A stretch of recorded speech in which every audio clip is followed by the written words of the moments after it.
فکر میکنین مارول تازه دکتر دومو وارد MCU کرده؟ شایدم نه. شاید این شخصیت سالهاست جلوی چشم ما بوده اما هیچکس متوجهش نشده. توی این ویدیو میخوایم چند تا از ایسترگایی که مارول توی اونا دکتر دومو معرفی کرده رو بهتون نشون بدم و اونا رو بررسی کنیم. اولیش قلعه کنگ تو سریال لوکیه. وقتی سریال لوکی برای اولین بار قلعه در انتهای زمان رو نشون داد، خیلی از طرفدارا یه حس آشنا پیدا کردن، چون این مکان اصلا شبیه چیزی نبود که از کنگ انتظار داشتیم. نه ظاهرش خیلی پیشرفته بود، نه اون حس تکنولوژی و آینده نگری TVA رو داشت. در عوض یه قلعه عظیم و مرموز با برج‌های بلند، دیوارهای سنگی و فضای تاریک و منزوی بود. چیزی که برای خیلی از کمیک‌خونا بیشتر شبیه هر چیزی یادآور قلعه دکتر دوم بود. هرچی لوکی و سیلوی بیشتر داخل این قلعه پیش می‌رفتن، این شباهت بیشتر به چشم می‌اومد. مجسمه‌های عظیم شنل پوش، فضای تشریفاتی و حس قدرت مطلقی که از کل ساختمون منتقل می‌شد، بیشتر به دنیای دکتر دوم شباهت داشت تا کنگ.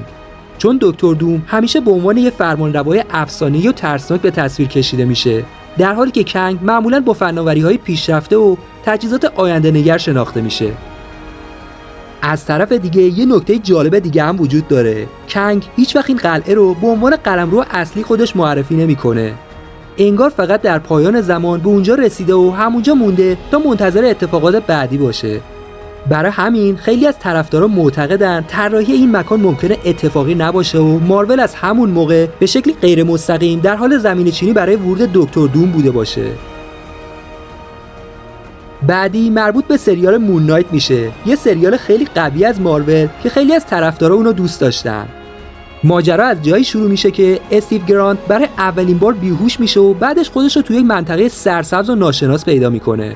وقتی دوربین عقب میره، یه روستای کوچیک با معماری قدیمی و اروپایی دیده میشه و بالای اون روی کوه یه قلعه عظیم قرار گرفته. همین نما برای خیلی از کامیک‌خونا آشنا بود، چون شباهت عجیبی به تصاویری داشت که سالها از قلعه دکتر دوم توی لاتوریا دیده بودن. اما چیزی که این تئوری رو جذاب‌تر کرد یه جزئیات کوچیک بود. وقتی استیون داخل یه کامیون بستنی مخفی میشه، دوربین برای چند لحظه روی یه جعبه پشت سرش مکث میکنه. بعضی از طرفدارا معتقدن روی اون جعبه حروفی دیده میشه که میتونه اشاره‌ای به دکتر دوم یا حتی لاتوریا باشه. هرچند این موضوع هیچ وقت تایید نشد، اما برای خیلیا شبیه یه سرنخ عمدی از طرف مارول بود. ایستر اگ بعدی مربوط به فیلم دکتر استرنج مولتیورس آف مدنس میشه. اکثر مردم این فیلمو بیشتر به خاطر حضور رید ریچاردز به یاد میارن. همون لحظه‌ای که جان کرزیسکی بالاخره تو نقش آقای شگفت‌انگیز ظاهر شد. اما نکته که کمتر بهش توجه شد خود رید ریچاردز نبود، بلکه روش تلپورت شدنش وارد صحنه بود. وقتی دکتر استرنج رو به مقر ایلومیناتی توی زمین 838 میبرن، رید از اول اونجا حضور نداره. بعد از اینکه مردو اسمش رو اعلام میکنه، یه دفعه روی یه سکوی دایره‌ای شکل ظاهر میشه. تو نگاه اول شاید این فقط یه افکت ساده به نظر برسه، اما بعداً ریچی پالمر تهیه کننده فیلم فاش کرد که این وسیله از پلتفرم زمان دکتر دوم توی کمیک‌های مارول الهام گرفته شده. و اینجاست که ماجرا جالب میشه. پلتفرم زمان فقط یه دستگاه جابجایی معمولی نیست. توی کمیک‌ها این یکی از معروف‌ترین فناوری‌های محسوب میشه که با نام ویکتور واندوم گره خورده. تکنولوژی که امکان حرکت دقیق توی فضا و زمان رو فراهم میکنه. نکته عجیب‌تر اینه که این فناوری توی زمین 838 کاملا عادی به نظر میرسه. جهانی که از نظر علمی و تکنولوژیکی از خط زمانی MCU پیشرفته تره. انگار مارول به جای اینکه خود دکتر دوم رو نشون بده، دنیایی رو به ما معرفی کرده که فناوری‌های اون از قبل توش وجود دارن. اما شاید عجیب‌ترین سرنخی که به دکتر دوم ربط داده میشه اصلا توی یک صحنه بزرگ یا یک ایستر اگ واضح پنهان نشده باشه، بلکه فقط یه دیالوگ کوتاه تو قسمت اول لوکی باشه. دیالوگی که خیلی از بیننده‌ها حتی متوجه اهمیتش نشدن. وقتی لوکی از موبیوس میپرسه TVA چطور تصمیم میگیره چه کسی زنده بمونه و چه کسی از خط زمانی حذف بشه، موبیوس از یک مأموریت قدیمی حرف میزنه. مأموریتی تو نزدیکی دریای سیاه توی اروپای شرقی، جایی که مأموران TVA برای حذف یه وریانت فرستاده شده بودن. مشکل اینجا بود که اون وریانت فقط یه پسر 8 ساله بود. موبیوس توضیح میده که این کودک توی آینده باعث مرگ 5000 نفر میشد. اما ماموران تردید کردند، شاخه‌های زمانی جدید شکل گرفت، چند شکارچی TVA کشته شدن و در نهایت راوان رنسلر شخصا اون کودک رو حذف کرد. تو نگاه اول این فقط یه داستان اخلاقی به نظر میرسه، اما وقتی بعداً متوجه میشیم TVA واقعاً چه کاری انجام میده، ماجرا خیلی عجیب‌تر میشه. چون TVA جلوی همه فجایع رو نمیگیره، جلوی جنگ‌ها رو نمیگیره، جلوی دستکشی‌ها رو نمیگیره، فقط زمانی دخالت میکنه که یک خط زمانی نظم مورد نظر اونی که باقی میمونه رو تهدید کنه. حالا این سوال مطرح میشه، اگه TVA حاضر شده یه بچه رو از بین ببره، آیا واقعا فقط به خاطر 5000 قربانی بوده یا به خاطر چیزی که اون کودک توی آینده بهش تبدیل میشده؟ و اینجاست که بعضی از طرفدارا فقط به یه اسم میرسن، ویکتور وان دوم، یه نابغه اهل اروپای شرقی، فردی که توی کمیک‌ها بارها سرنوشت دنیاها و حتی مولتیورس رو تغییر داده. شخصیتی که اگه قدرت بگیره میتونه حتی تهدیدی برای کانگ باشه. برای همین بعضیا معتقدن اون کودک ناشناس ممکنه در واقع اشاره‌ای مخفی به دکتر دوم بوده باشه. البته این فقط یه تئوریه، اما حالا که مارول تمرکز خودش رو از کانگ به سمت دکتر دوم برده، اون دیالوگ کوتاه توی لوکی خیلی کمتر شبیه یه جمله تصادفی به نظر میرسه.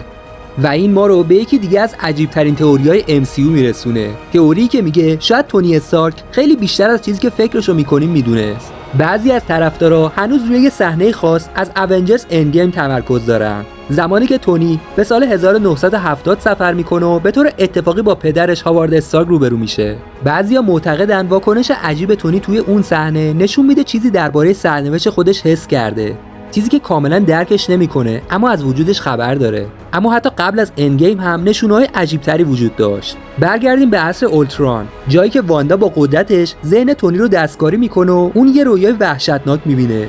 انتقامجویان کشته شدن، زمین تو آستانه سقوطه و همه چیز از کنترل خارج شده. تو اون رویا کاپیتان آمریکا به تونی میگه میتونستی ما رو نجات بدی. سالها همه فکر میکردن این فقط یه کابوس بوده، اما بعد از مولتیورس آف مدنس یه قانون جدید معرفی شد، اینکه رویاها در واقع پنجره‌ای به جهان‌های موازی هستن.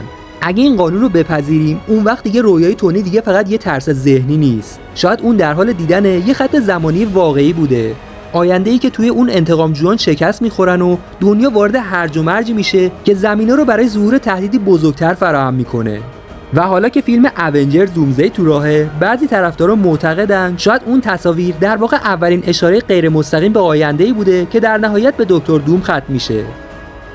حالا شاید بزرگترین سرنخ اصلا توی رویاها و ایسترگا نباشه، بلکه تو پایان اندگیم پنهان شده باشه. تو پایان فیلم بروس بنر توضیح میده که اگه سنگ‌های بی‌نهایت دقیقاً به لحظه‌ای که ازش برداشته شدن برگردونده بشن، خطوط زمانی منشأ از بین میرن. اما وقتی دقیق‌تر به اتفاقات فیلم نگاه میکنیم، این توضیح چندان کامل به نظر نمیرسه. مثلا تو خط زمانی سال 2014 تانوس اون دنیا رو ترک میکنه و هرگز بر نمیگرده. نبیولا کشته میشه، گامورا با آینده میاد و تو خط زمانی خودش باقی نمیمونه. این تغییرات فقط با برگردوندن سنگ قدرت قابل جبران نیستن. یا سفر غیرمنتظره تونی و استیو به سال 1970، سفری که اصلا قرار نبود اتفاق بیفته. اونجا ذرات پیم دزدیده میشن، هاوارد استارک تحت تاثیر قرار میگیره و زندگی چند نفر برای همیشه تغییر میکنه. و در نهایت استیو راجرز تصمیم میگیره تو گذشته بمونه و زندگی جدید رو کنار پگی کارتر شروع کنه. تصمیمی که عملاً یه خط زمانی کاملا جدید ایجاد میکنه. همه اینا یه نتیجه مهم دارن. اندگیم مولتیورس رو جمع نکرد، بلکه در واقع راه رو برای گسترش اون باز کرد. شاخه‌های زمانی جدید، واقعیت‌های ناشناخته و تغییراتی که هرگز به طور کامل بررسی نشدن.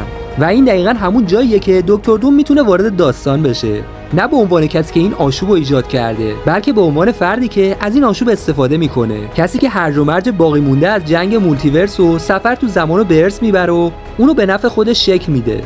و اگه این تئوری درست باشه، شاید تمام این سالها مارول در حال ساختن مسیر ورود دکتر دوم بوده، بدون اینکه حتی یه بار اسمشو به زبون بیاره.